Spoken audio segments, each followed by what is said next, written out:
반갑습니다. 성도 여러분. 한가람 신학 산책에 오신 여러분들 환영합니다. 자, 오늘은 5번째 시간입니다. 우리가 지난 시간에 하나님의 계시에 대해서 일반 계시와 특별 계시가 있다라는 걸 살폈고, 두 번째로는 하나님의 본질과 속성에 대해서 우리가 살폈습니다. 그분은 어떤 분이신가라는 사실을 성경이 가르쳐주는 내용을 통해서 우리는 하나님을 알 수 있게 되었죠. 어떤 하나님, 이렇게 우리는 살폈었습니다. 그리고 지난 시간에는 하나님이 행하심에 대한 이야기를 살폈습니다. 하나님은 창조하시고, 하나님은 섭리하시며, 하나님은 기적과 이적을 통해서 그 가운데 역사하신다라는 사실을 우리가 살폈죠. 그러면 오늘은 5번째 시간으로 하나님이 가지고 계신 당신의 뜻은 무엇인가를 한번 살펴보도록 하겠습니다. 하나님의 뜻에는 이 교재에서 3가지로 설명하고 있습니다. 하나님의 뜻에는 3가지가 있다는 거죠. 첫 번째는 우리가 일명 하나님의 뜻이라고 부르는 하나님의 원대한 작정이나 주권적인 뜻이 있습니다. 이 거대한 숨겨져 있는 이 거대한 뜻이 하나님의 메인 뜻이고요. 그 다음에 두 번째는 하나님의 교훈적 뜻이 있습니다. 우리에게 밝히신 이러해라라고 밝히신 교훈적 뜻이 있고, 세 번째는 하나님의 성향적 뜻이 있습니다. 하나님의 성품이 이러하시기 때문에 이러하기를 원하는 하나님의 성향적 뜻이 있는 거지요. 간단히만 살펴보자면, 첫 번째, 작정이나 주권적 뜻은 드러나지 않고 숨겨져 있기에 우리는 이걸 하나님의 숨겨진 뜻이다, 이렇게 표현합니다. 인간은요, 이런 하나님의 숨겨진 뜻, 하나님이 나타내지 않은 숨겨진 뜻은 알 수도 없을 뿐만 아니라 알고자 해서도 안 됩니다. 예를 들면, 하나님 심판날이 언제입니까? 모든 역사가 마무리되는 마지막 최종적 심판날은 언제입니까? 그건 우리 알 수 없습니다. 그건 오직 하나님만 알고 계신 거죠. 그건 알 수도 없고 알려고 해서도 안 됩니다. 하나님은 오직 주권자이시며 그 뜻은 좌절될 수 없는 것이기에 하나님만이 그걸 통제하시고 하나님만이 그걸 이끌어 가십니다. 그러므로 우리 안에 주어진 모든 하나님의 역사들은 우리가 다 알 수 있는 게 아니고 하나님 안에 숨겨진 큰 원대한 뜻을 따라 역사가 진행되고 있다는 사실을 기본적으로 우리는 인정해야 합니다. 두 번째는 하나님의 교훈적 뜻이 있습니다. 당신이 뭘 원하시는지를, 무엇이 옳고 바른지를 우리에게 나타내 주신 뜻이죠. 무엇로 나타냈습니까? 하나님이 우리에게 주신 율법을 통해서 하나님은 당신의 뜻을 나타내셨습니다. 예를 들면 도둑질하지 말라, 살인하지 말라, 그리고 원수를 사랑해라, 회개하라 등등의 하나님의 명령들은 전부 하나님의 교훈적인 뜻을 나타내고 있습니다. 이 교훈적인 뜻은 인간이 어떻게 살아야 하는지를 바르게 보여주고 인간의 길을 제시해 줍니다. 그런 의미에서 하나님의 교훈적인 뜻은 인간의 도덕의 기초가 된다라고 말할 수 있겠죠. 인간에게는요, 하나님이 명령하신 이 도둑질하지 말라, 그런데도 도둑질 하는 사람이 있잖아요. 그러니까 우리에게는 하나님의 교훈적 뜻을 어길 수 있는 힘과 능력이 있습니다. 그러나 그렇다고 해서 우리에게 그럴 수 있는 권리가 있느냐, 그래도 되느냐 하면 그렇진 않습니다. 권리는 우리에게 없습니다. 그러므로 그 명령을 어겼을 시에는 그 죄에 대한 책임을 우리가 반드시 져야만 합니다. 하나님의 진리 명령 앞에 우리가 행해야 할 교훈적인 뜻은 우리가 반드시 순종하고 따라야 하는 명령이다라는 거지요. 세 번째는 하나님의 성향적인 뜻이 있습니다. 율법이 명한 하나님의 명령을 어기면 그 대가로 심판이 주어진다. 이 심판은 죽음으로 주어지게 되는데, 이 심판이 주어지지만 하나님은 죽이는 것을 좋아하는 분이 아니시죠? 사람의 죽음을 하나님은 기뻐하지 않으십니다. 그래서 구원하기 위한 마음이 불타시고 애절한 마음이 일어나시죠. 이게 하나님의 성향적인 뜻입니다. 그러나 하나님은 이 세상을 심판하실 때에 당신의 의와 공의가 입증되고 나타나는 것으로 하나님은 기뻐하십니다. 그 뜻을 나타내기를 원하시는 거죠. 이를 통해서 모든 만물이 하나님의 뜻을 알고 순종하며 진리의 길을 걷도록 인도하십니다. 하나님에게는 이 3가지의 뜻이 있다는 것. 우리가 알 수도 없고 알아서 알려고 해서도 안 되는 주권적인 뜻, 작정의 뜻이 있고요. 교훈의 뜻이 있고, 세 번째는 성향적 뜻이 있다라고 3가지를 살폈습니다.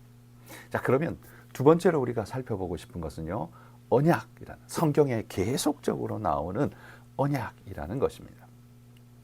이 하나님께서 당신의 백성과 맺으신 기본적인 구조가 언약입니다. 언약이라는 구조로 하나님이 우리와 관계하시고 관계를 맺으신다는 거죠. 자, 우리가 언약이라고 말하면 우리 요즘 안 쓰는 단어지 않습니까?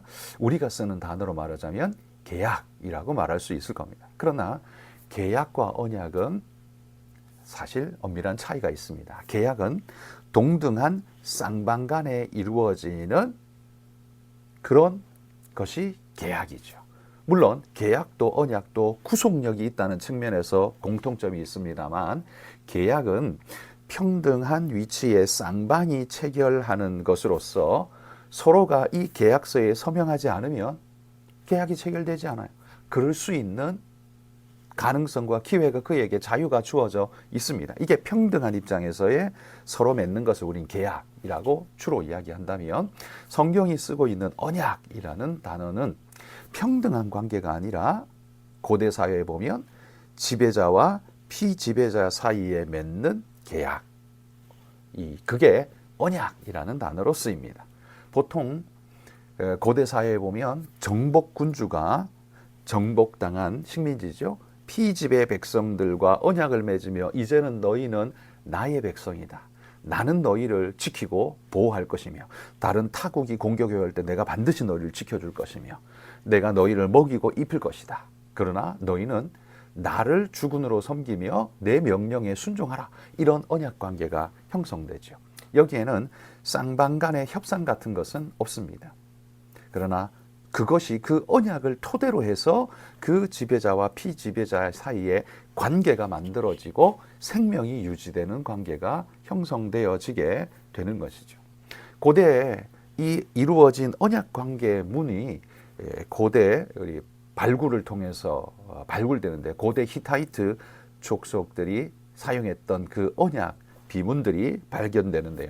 주전 15세기에서 13세기에, 그러니까 1400년, 1300, 1200년 이런 때, 주전 1200, 400년 전에 그 조약들이 발견되었는데, 거기 보면 히타이트 왕이 어떤 소국과 자신이 정복한 국가와 언약을 맺는 계약서가, 이렇게 언약서가 나옵니다.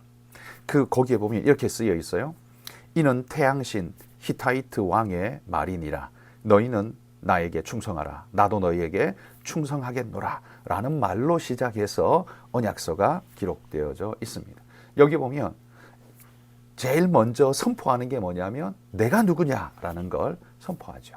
그래서 언약은 기본적으로 4개의 카테고리로 이루어져 있는데, 첫 번째는 이 언약의 주권자가 누군지를 선포하는 최초 서문이 제일 먼저 등장합니다. 내가 누구다라는 사실을 알리는 것이죠. 여러분, 출애굽기 20장에 보면 10계명이 나오는데요. 10계명에도 보면, 이 10계명 구조도 보면 이 고대 언약의 틀을 좀 따르고 있는 것을 보게 됩니다. 거기 보면 하나님이 출애굽기 20장 2절에 이렇게 선포합니다. 나는 너를 애굽 땅 종되었던 집에서 인도하여 낸 내 하나님 여호와니라 라고 선포합니다. 그러니까 언약 관계에 어떤 명령이 주어지기 전에 내가 누군지에 대한 선포를 하심으로써 그 어미한 권위를 나타내고 있는 거죠. 하나님은 지배자이고 이스라엘은 거기 순종할 백성이라는 사실을 강조하고 있습니다. 언약 관계의 쌍방이 누군지를 제일 먼저 알리는 것이 이 서문이 하는 역할이라는 거죠. 이 서문에 누가 라는 말이 제일 먼저 나오고 나면 그 다음에는 너와 내가 어떤 관계인지에 대한 역사적 서문이 나옵니다. 이게 두 번째인데요. 여기에는요, 주권자와 종속자, 지배자와 피지배자, 백성 사이에 이전에 있었던 역사 관계를 기록하면서 종속국을 위해 베푼 그 왕의 자비와 은혜를 기록해 주고 있습니다. 자, 출애굽기 19장 4절에도 10계명에도 이런 말씀이 나옵니다. 내가 애굽 사람에게 어떻게 행하였음과 내가 어떻게 독수리 날개로 너희를 업어 내게로 인도하였음을 너희가 보았느니라 라고 말하면서 하나님이 언약을 맺기 전에 역사적 서문으로 나와 너희의 관계가 어떠하면 내가 너희를 위해 어떻게 했는지에 대한 이야기를 선언적으로 선포하고 있죠. 내가 너희를 독수리 날개로 업어 애굽 사람에게서 인도하여 내었다, 구원하여 내었다라는 그 일을 한 이가 나다라는 사실을 선포하는 거죠. 그러므로 내가 주권자, 주인된 이유를, 역사적 이유를 선포하고 있습니다. 세 번째는요, 그러면 그 관계자가, 주권자와 이 종속자가 어떤 의무 규정을 가지고 있는지가 세 번째 기록되어집니다. 이 종속국이 주권자에게 어떻게 해야 되는지, 예를 들면 고대 그 히타이트 조약에 보면 이런 의무 규정이 있습니다. 종속국은 너희는 히타이트 외의 국가와 조약을 맺지 말라라는 선포를 합니다. 조약을 맺을 수 있는 권한이 그들에게 없다는 거죠. 왜? 너희의 주인은 나이기 때문에. 감히 누구와도 조약을 맺을 수 없고 누구의 종이 될 수 없고 너희는 나의 종이라는 걸 못 박아 선포하는 내용이 거기 들어 있습니다. 또 하나는 이런 것들이 있습니다. 너희는 1년 1차례, 1년에 한 번은 주권자 앞으로 나와 아련하라라는 명령이 거기 들어 있습니다. 그러니까 매년 아련하러 가서 선물을 들고 가서 아련하면서 당신인 나의 주인이십니다라는 걸 매년마다 그것을 재갱신하고 인정하는 것으로서 관계가 계속 지속되고 유지되도록 하는 의무 규정이 거기 들어있다라는 말이죠. 십계명에도 보면 이런 규정이 있습니다. 나 외에 다른 신을 내게 두지 말라. 그러면서 그 다음에 십계명의 이야기가 계속해서 선포되어지죠. 이게 바로 의무 규정입니다. 십계명에 나오는 그 10가지가 전부 다 의무 규정이라는 거죠. 그리고 마지막 이 네 번째, 언약의 네 번째 마지막 조건은 뭐냐면 축복과 저주가 등장합니다. 주권자에 대한 충성 여부에 따른 상벌 규정을 기록하고 있죠. 너희가 잘 순종하고 여기에 따르면 내가 이런 복을 내리고 너희가 만약 이것을 어기고 행한다면 나는 너희에게 이런 벌을 내리겠다라는 그런 규정이 거기에 들어 있습니다. 출애굽기 19장 5절에 보면 이런 말씀이 있습니다.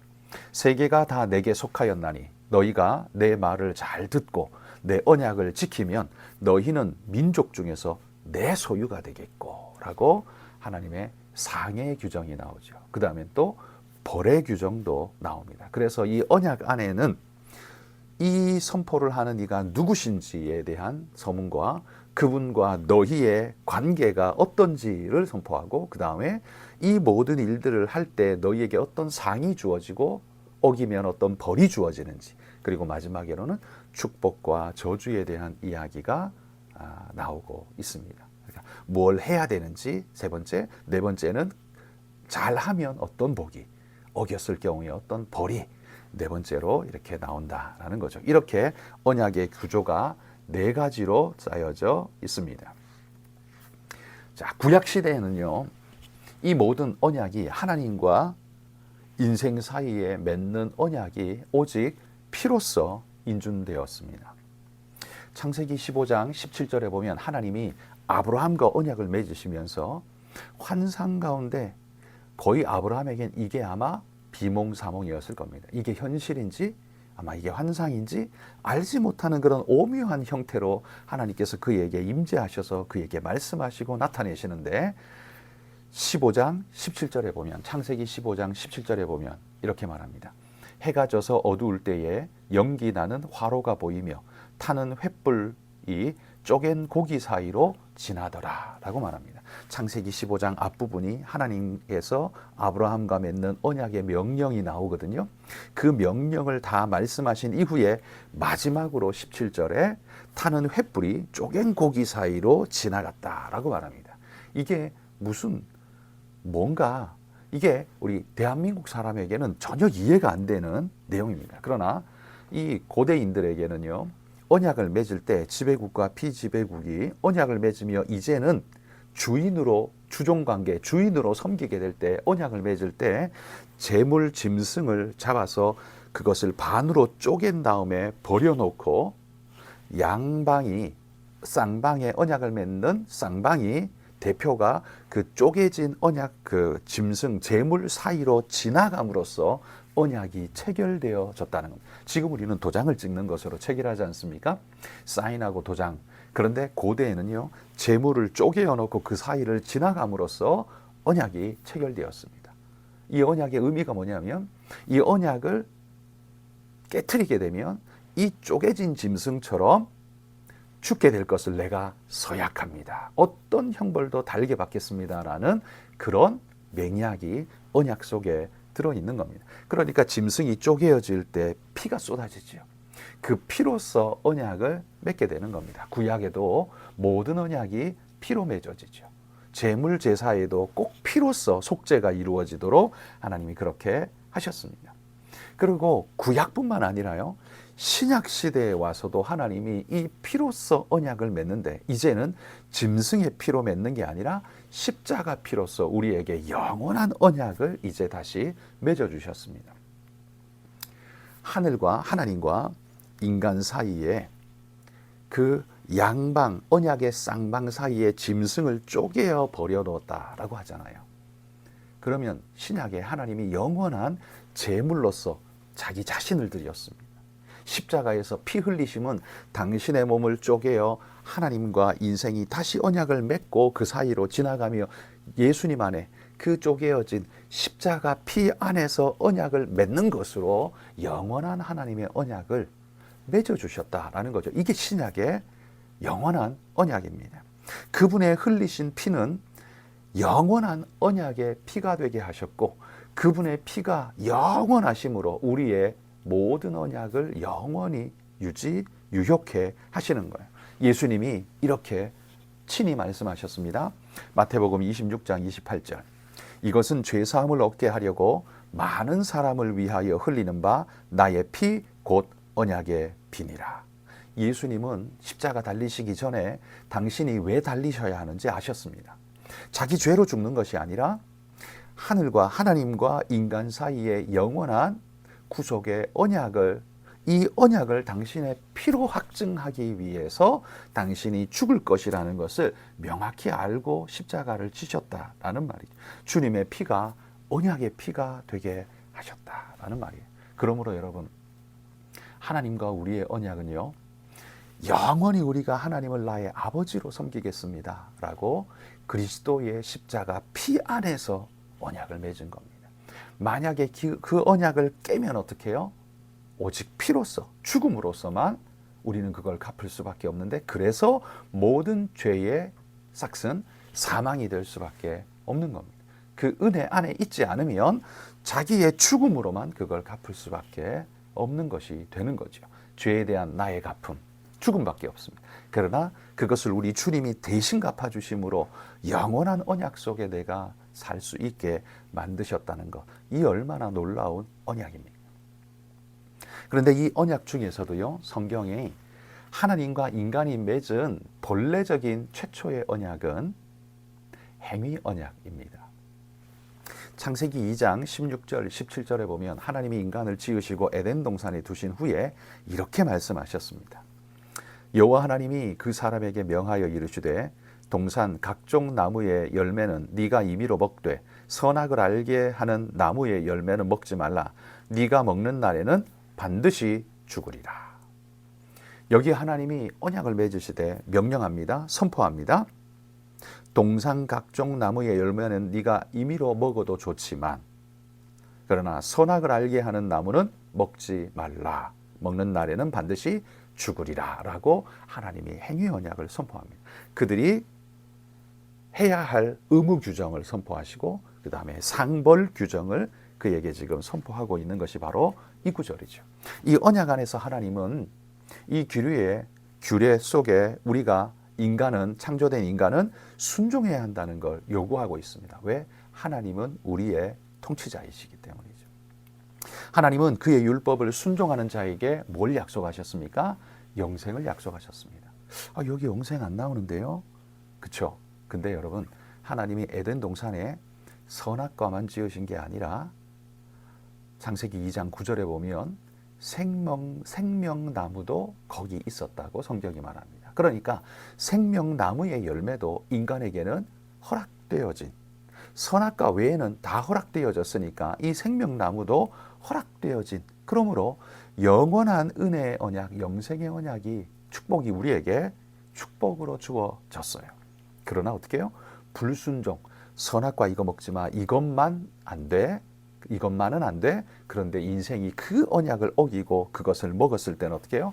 죽을 수밖에 없는, 결코 죽으리라고 주님이 분명히 말씀하신 거죠.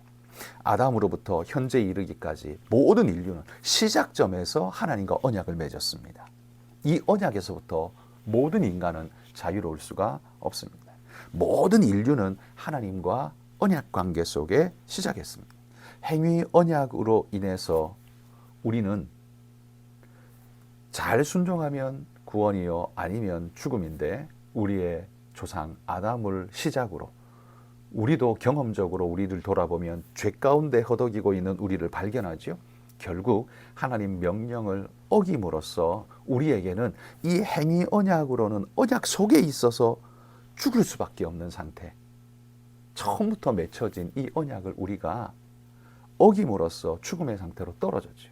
그러면 죽여야 마땅한데, 죽을 수밖에 없는데 하나님께서 우리에게 그렇게 죽이지 않고 살리기 위한 하나님의 이 선하신 뜻을 우리에게 나타내신 겁니다.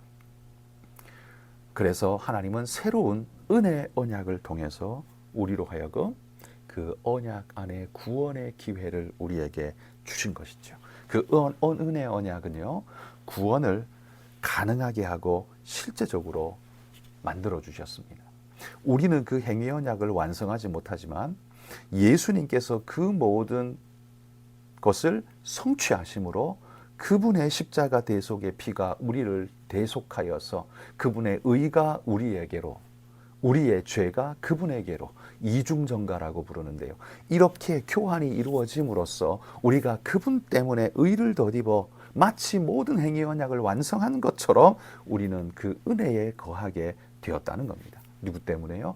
예수님 때문에 우리가 그 은혜에 이르게 되었다는 거죠. 둘째 아담 되시는 예수님께서 이루신 그 일이 하나님과 우리가 맺은 모든 언약의 조항을 만족시키셨다라는 말이에요. 또 예수님께서 이루신 그 일은 예수님을 믿는 우리 모두에게 유효하게 주어져서 그분의 공로가 우리의 공로가 되도록, 그래서 그분을 영접할 때 그분의 모든 은혜가 우리의 것이 되도록 하나님께서 그렇게 약속해 주신 것입니다. 그러므로 하나님이 우리와 맺으신 이 십자가 아래서 예수 그리스도를 통해서 맺으신 이 은혜 언약이 원천적으로 맺었던 행위 언약을 결국 완성시키시고 우리로 하여금 구원에 이르도록 하나님께서 우리에게 만들어 주셨다라는 말이죠. 여러분, 우리에게 왜 예수님이 필요한지, 왜 은혜가 필요한지를 우리는 오늘 함께 살폈습니다. 인생은 시작할 때부터 하나님과 언약 관계 속에서 시작했습니다. 그런데 그 언약을 우리는 처음부터 무참하게도 어기고 짓밟아 버렸습니다. 그것의 삭은 사망일 수밖에 없었어요. 그런 사망의 존재인 우리를 구원하기 위해 그냥 죽이는 것이 하나님의 공의에 부합한데, 하나님의 사랑이, 그 성향적 뜻이 감당할 수 없는 은혜로 이 모든 걸 갚아주시려고 하나님께서 뜻하시고 구원의 은혜를 우리에게 나려주셔서 은혜 언약을 맺고 당신이 친히 오셔서 십자가 지시고 죽으심으로 그 안에서 우리가 구원에 이르도록, 이 모든 언약을 완성하도록 하나님이 만드셨다라는 것이죠. 이게 성경이 말하고 있는 하나님의 원대한 뜻입니다. 우리가 좀 잘 먹고 잘 살고, 여러분, 그건 여기에 비하면 너무나 하찮아서 우리 개인에겐 중요할지 모르나 너무나 하찮은 것이죠. 그러니 하나님은 그게 아니라 더 중요한 이것, 네가 이걸 완성하게 될 때, 나와 함께 내 안에서 이 모든 일이 성취될 때 너에게는 그보다 훨씬 어마어마한 축복이 너에게 주어질 것이다 라고 하나님 분명히 약속하셨습니다. 여러분, 우리가 이 약속 안에서 영원한 은혜를 누리며 감격과 감사로 이 땅을 살아가는 우리 모든 성도님들이 되시기를 주의 이름으로 축복합니다. 다음 시간에 또 뵙도록 하겠습니다. 감사합니다.